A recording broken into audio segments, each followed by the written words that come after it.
Hello everyone, welcome back to study with Sagar.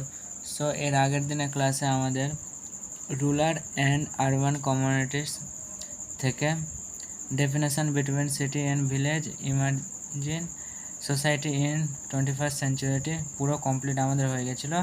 So তাই আজকে আমরা পড়বো পঞ্চায়েত, মিউনিসিপ্যালিটি, স্মার্ট সিটি, এই তিনটি সহজ ভাষায় একবার বুঝে নেব। আর মেনলি এই তিনটি জায়গা থেকে তোমাকে কি ভালো করে পড়ে যেতে হবে। সো চলো ভিডিওটি শুরু করা যাক। সো এটি কিন্তু পঞ্চায়েত খুবই একটু গুরুত্বপূর্ণ টপিক।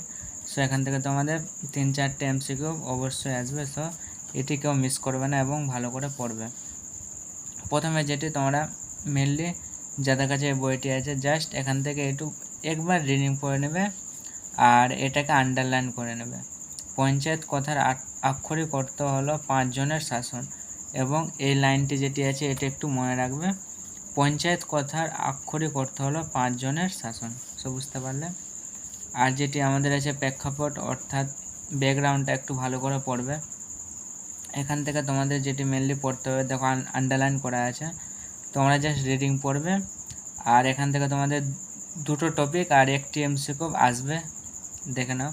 মধ্যযুগে আবুল ফজলের আইনে আকবরীতে এর পরিচয় মেলে, এবং পরবর্তীকালে ব্রিটিশ ঔপনিবেশিক শাসনকালে এই জাতীয় স্বায়ত্তশাসিত প্রতিষ্ঠানের অবক্ষয় ঘটে, তার নিজস্ব ঔপনিবেশিক কাঠামো গড়ে তোলে।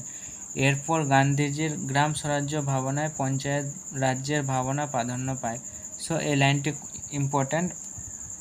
সো এখান থেকে তোমাদের একটি এমসিকিউ কোশ্চেন দিয়ে দিল, গ্রাম স্বরাজ্যের ভাবনা কার? তো সেটি কার? গান্ধীজির। সো বুঝতে পারলে। আর যেটি গান্ধীজি যেটি বলেছিলেন এটি তোমরা একটু ভালো করে পড়বে। গান্ধীজি ইয়ং ইন্ডিয়া পত্রিকায় যেটি বলেছিলেন সেটি একটু ভালো, যেটি আমরা পড়ব সেটি হচ্ছে, স্বাধীন ভারতের মধ্যযুগের শেষ বা ব্রিটিশ আমলের অবক্ষয় পঞ্চায়েত কাঠামোর পুনর্জীবনের ওপর গুরুত্ব দেওয়া হয়। ব্রিটিশ আমলে 1919 এর ভারতের শাসন আইন, গভর্নমেন্ট ইন্ডিয়ান অ্যাক্ট বা মন্টেগু চেসমোটফোর্ড আইন এর উদ্যোগে। সো এটি একবার পড়ে নেবে। আর এখান থেকে মেনলি তোমাদেরকে কিছু পড়তে হচ্ছে না, এটি একবার দেখে নেবে। চতুর্থ অধ্যায়ের নির্দেশকমূলক নীতিতে 40 নম্বর ধারার পঞ্চায়েত ব্যবস্থা গ্রহণ করা হয়। সো এখান থেকে একটু কোশ্চেন আসতে পারে, কত নম্বর ধারায় পঞ্চায়েত ব্যবস্থা গ্রহণ করা হয়? 40 নম্বর ধারায়। কোন নীতিতে? এই যেটি নীতির কলা বলা হয়েছে সেটিতে। সে একবার পড়ে নেবে। আর যেটি এক নজরে আছে এটি তোমাদের অবশ্যই ভালো করে পড়তে হবে। ভারতের প্রথম পঞ্চায়েত রাজ ব্যবস্থা চালু হয় রাজস্থানের নওগড় জেলায় 1959 খ্রিস্টাব্দে। সেখান থেকে দু রকম কোশ্চেন আসতে পারে, দেখে নাও।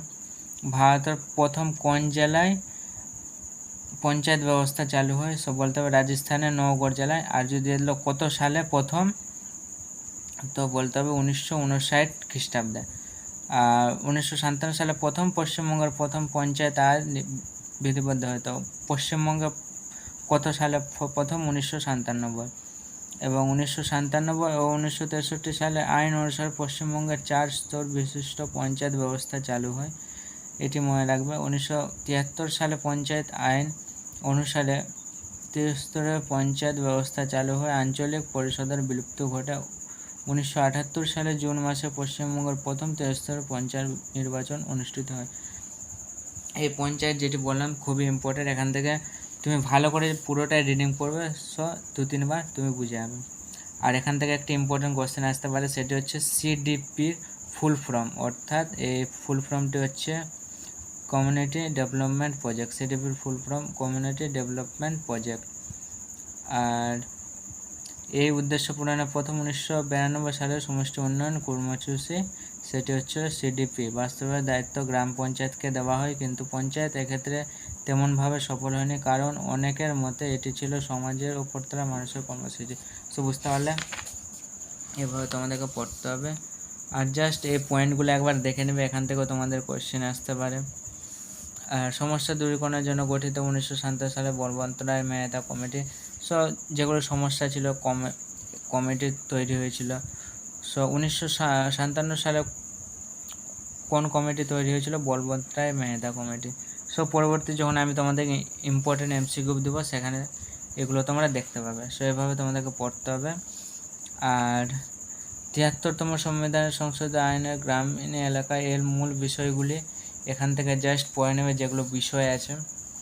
আর এক নজরে তো অবশ্যই তোমরা দেখবে পঞ্চায়েতের ব্যবস্থা কার্যাবলী কী কী, এটি অবশ্যই পড়বে। সেম এইভাবে তোমরা একটু পড়ে যাবে ভালো করে, তাহলে তোমাদের কমপ্লিট হয়ে যাবে। আর যেটি পরবর্তী আছে পশ্চিমবঙ্গের 30তম পঞ্চায়েত ব্যবস্থা। প্রথমে আছে গ্রাম পঞ্চায়েত প্রথম স্তর, দ্বিতীয় স্তর হচ্ছে বা মধ্যবর্তী স্তর হচ্ছে পঞ্চায়েত সমিতি, আর যেটি সর্বোচ্চ স্তর হলো সেটি হচ্ছে জেলা পরিষদ।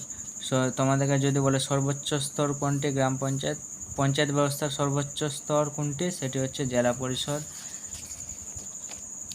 এই ভিতরে যেগুলো এখানে ভিতরে পয়েন্টগুলো যেগুলো আছে তোমরা এখানে মেনলি দেওয়া আছে গঠন, সদস্য সংখ্যা কজন থাকবে পঞ্চায়েত ব্যবস্থায়, গ্রাম পঞ্চায়েত ব্যবস্থায়, সদস্য সংখ্যা, গ্রাম পঞ্চায়েত ব্যক্তিগত কার্যাবলী কী কী কাজ, সেগুলি তোমরা একবার পড়ে নেবে ভালো করে, তোমাদের কমপ্লিট হয়ে যাবে। আর মূল্যায়নটা একবার দেখে নেবে। আর পরবর্তী যেটি আছে আমাদের পৌরসভা অর্থাৎ মিউনিসিপ্যালিটি। এখান থেকে মেনলি তোমাদের পড়তে হবে, এটি একবার মনে রাখবে। ওয়ার্ডের সংখ্যা থাকবে 35, সর্বাধিক ওয়ার্ড 35, আর এখানে জনসংখ্যা থাকবে, জনসংখ্যা হবে 2 লক্ষ বা তার বেশি। সেগুলি তো তুমি যখন পড়বে ভালো করে তুমি অবশ্যই বুঝতে পারবে কি বলা হয়েছে।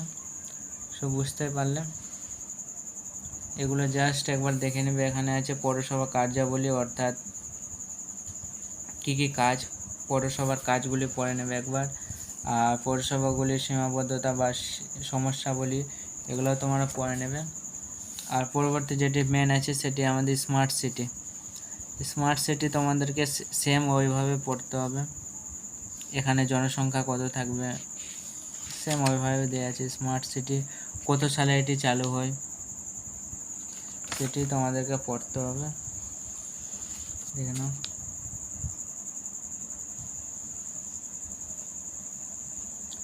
জাস্ট এগুলো আছে, স্মার্ট সিটি আছে, স্মার্ট সিটি গড়ে তোলার ক্ষেত্রে সরকারের ভূমিকা, এর উদ্দেশ্য।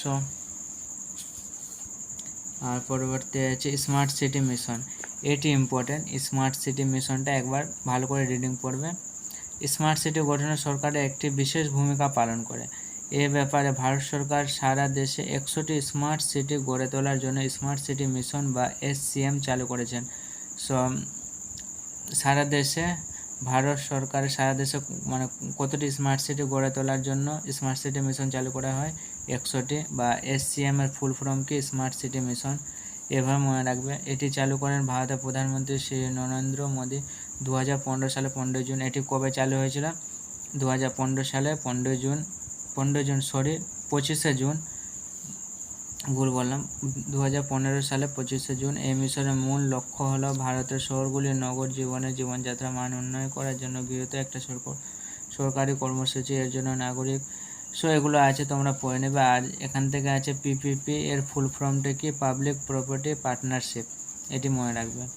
আর এই মিশনের লক্ষ্যগুলি এখানে ভালো করে দেওয়া আছে। এইভাবে তোমরা যদি পড়ো, যেটি আছে গ্রাম পঞ্চায়েত, মিউনিসিপ্যালিটি আর স্মার্ট সিটি, এখান থেকে তোমাদের 4 থেকে 5টা MCQ অবশ্যই থাকবে।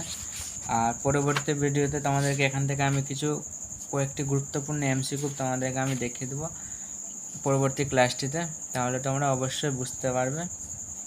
আর ভিডিওটি যদি ভালো লেগে থাকে তাহলে অবশ্যই লাইক, শেয়ার, কমেন্ট এবং সাবস্ক্রাইব করবে। আর তোমরা যারা নতুন আগের ক্লাসগুলো অবশ্যই দেখে নেবে। আমাদের চ্যাপ্টার 1, চ্যাপ্টার 2 কমপ্লিট হয়ে গেছে, আর চ্যাপ্টার 3 থেকে ফ্যামিলিটা পুরো কমপ্লিট। আর এখান থেকে যেটি বললাম society and 21st century complete হয়ে গেছে। Thank you so much, by.